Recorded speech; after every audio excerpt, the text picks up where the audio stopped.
see, for a first episode, we could not have picked a better day to show you the university.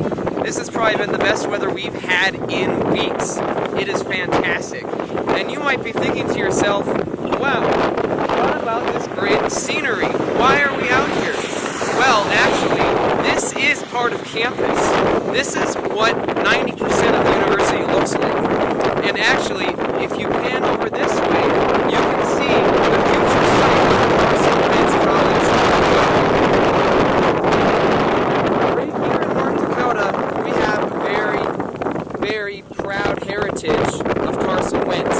He's probably the most important thing to ever come out of our university.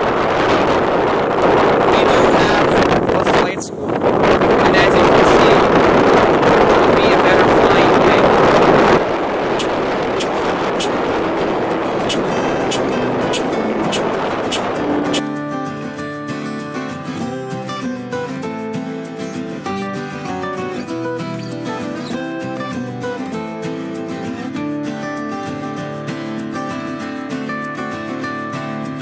Explore North Dakota is brought to you by